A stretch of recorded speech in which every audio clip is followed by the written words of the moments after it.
Hi, I'm Bruce Fumi. The Scots complain about the English, Glaswegians complain about Edinburgh, nationalists complain about unionists, the poor rail against the rich, and nobody likes paying taxes. So today, I'm in Glasgow to talk about the malt tax riots. Now, if you're interested in the people, places and events in Scottish history, then you can hit the subscribe button at the bottom right hand side of the screen at any time.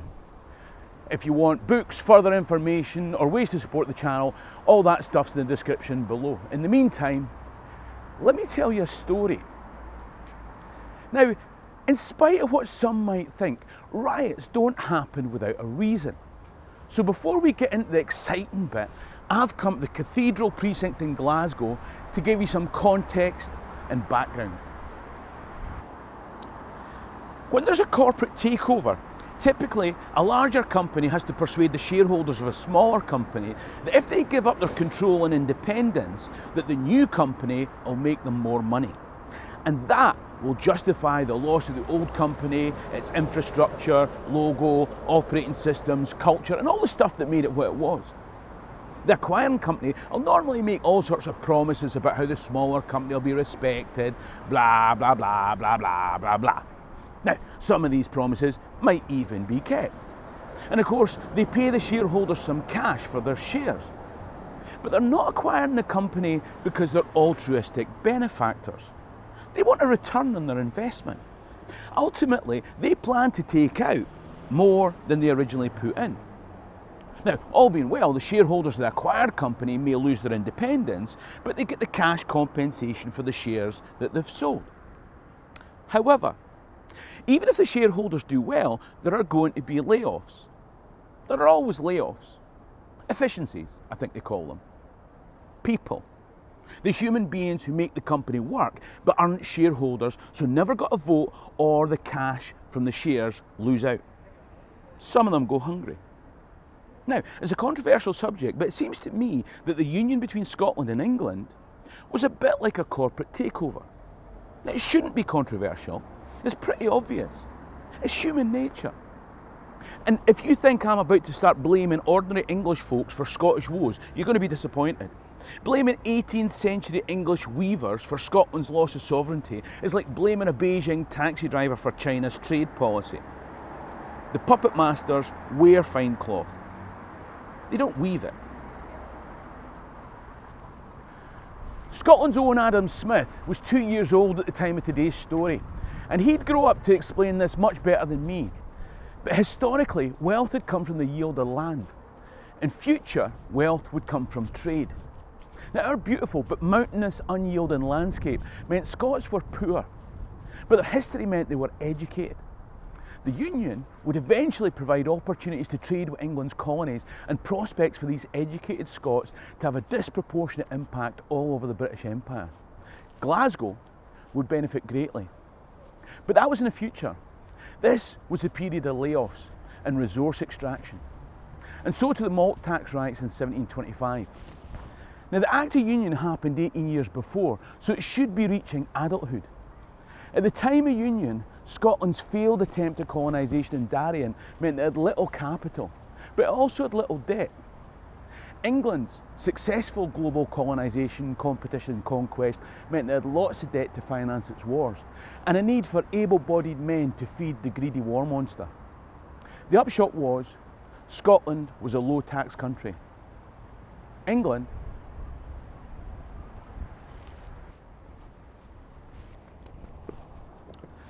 So, equalisation of taxation with England would be hugely painful for Scotland, but important for England. Now, Scotland wasn't the only colony to which England aimed to shift its tax burden in the 18th century. 50 years from now, the Americans would fight a war of independence over the same issue. The 18th century won't only see England transferring taxation from home to colonies abroad, though. It also saw the attempt to move taxation from land to commodity. Instead of taxing the land on which barley is grown, tax the people who buy the barley. This shifts the burden of taxation from the landowning elite to the everyday person. It's a bit like when Margaret Thatcher came into power and she dramatically reduced higher rate income tax and instead increased VAT. Now, if you're a high earner, you've won a watch. If you're a low earner, who of necessity spends all their income on commodities, your new watch costs more. So, since the middle of the 17th century, English weavers and Chinese taxi drivers have paid a tax on malt to fund England's wars. At the time of the Union, England was fighting a war of the Spanish Succession, so Scots had it written into the Act of Union that no malt tax would be levied in Scotland to fund this war. Sorted. In 1713, that war ended, so London said, "Listen now, chap, we're not at war anymore. Now we're going to impose that malt tax on Scotland." What? We've been stitched up like kippers. Think yourself lucky. They're smoked. If your fish had been salted, there's a tax on that. You might have a literate population, but they didn't read the small print. So Scots put forward a vote in Parliament to dissolve the Union. It failed. Corporate investors still wanted a return, but we did gain a concession that we wouldn't be hit with a malt tax. 12 years later, and they're back with a malt tax adding threepence per barrel of beer. Now that's only half the rate in England, but this is a nation that's not used to paying high taxes, and they don't feel that they're benefiting from this union. The £2,000 a year that's supposed to be sent to help with normalising industries hasn't been paid for years. Takeovers are about extraction. Now, malt's needed in beer and bread production, and given that beer is safer to drink than water, that's like saying we're going to suddenly impose a tax on the very basics of life. Now, let's be clear. Poor folks in Manchester have been paying the malt tax for years to fund wars in which their sons fought because their betters told them. Those in charge think that the people of what's now being called North Britain should join in. The people of North Britain think, hold on, my dad never had to pay this tax. He was Scottish. Light the touch paper with Bluebell matches. The new malt tax was to be implemented on the 23rd of June. There were protests, demonstrations and civil disobedience throughout the country. The worst of it was here in Glasgow. Excise men were threatened when they tried to carry out surveys. People had gathered with piles of stones ready to pelt authority figures. Somebody called in the troops. General Wade, overall commander of the government troops in Scotland, in the middle of a road building programme to subdue the Highlands, now found that there was trouble in the Lowlands as well. By the time two companies of infantry approached Glasgow, the crowds were emboldened by a day's free rein of protest and defiance. That behind me is the Tron, and this street is the Tron Gate, and the troops were heading towards the town guardhouse, which was here in the corner of Candleriggs and Tron Gate. But the crowd got here first. They managed to overpower the town's officers, throw them out of the guardhouse, locked it and took the keys. Who called the troops? It could only have been Daniel Campbell of Shawfield. Campbell of Shawfield was a wealthy tobacco lord. He was a plantation owner, he was a slaver, and as a Member of Parliament for Glasgow, he had voted in favour of the new malt tax in that London Parliament. His house was down here in the corner of the Tron Gate in Glassford Street, so the mob only had yards to go. It's a bit noisy today, but can you imagine the noise back on that day? The protesters, now an enraged horde, set off with any stone, club or axe that they could carry to Campbell's house. Campbell's house was probably the finest house in the city at the time. Anticipating the consequences of his parliamentary vote, he was conveniently in his out-of-town residence.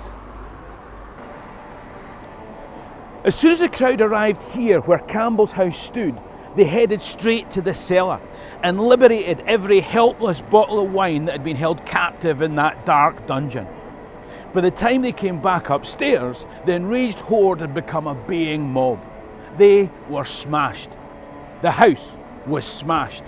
Revenge tasted sweet, full-bodied with a hint of strawberry.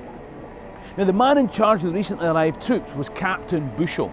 He wanted to aggressively parade his troops here in the Tron Gate, but he was ultimately under civilian authority. He sent a messenger to scour the town for the provost, and eventually they found him in an inn having dinner, and not at all concerned. he instructed the captain to stand down. Now, the tower here at Glasgow Cross is all that remains of the toll booth that had housed the council buildings. The next morning, as the provost headed from there along the Trongate, he saw a crowd gathered in front of the guardhouse where we were earlier. Captain Bushell had paraded his troops. And if you can imagine, right in the middle of the road there, at the next junction, they formed a firing square as for cavalry attacking. The crowd started to throw stones. Captain Bushell gave the order to fire, not into the air as a warning, but directly into the crowd. No riot act had been read, no warning given. People lay dead in the street, others injured. The mob headed for the town magazine and armed themselves with whatever they could. The provost, seeing the danger, told Captain Bushell to get his men out. And so followed a 6-mile tactical retreat towards Dumbarton Castle with the mob in pursuit. Some soldiers were captured, threatened, but later released. At the end of it all, 9 civilians were dead and more were injured. You can imagine the reaction in London.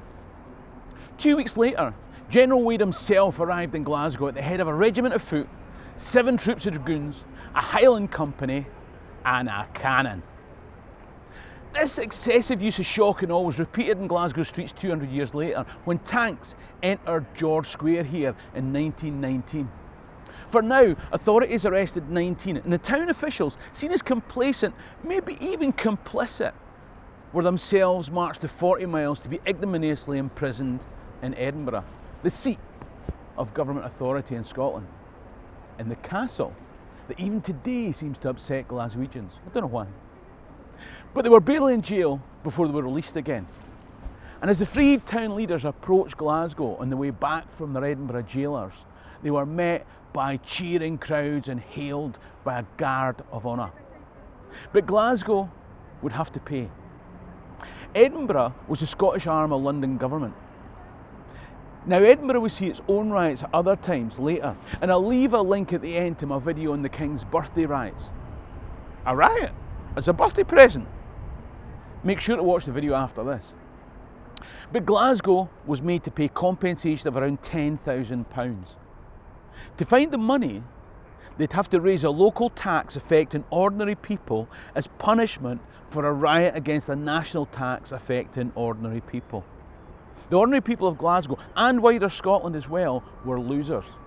London had made its priorities clear: integration and extraction.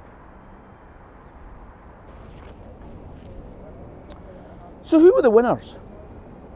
Remember Campbell of Shawfield, the slave trading plantation owning tobacco merchant member of Parliament?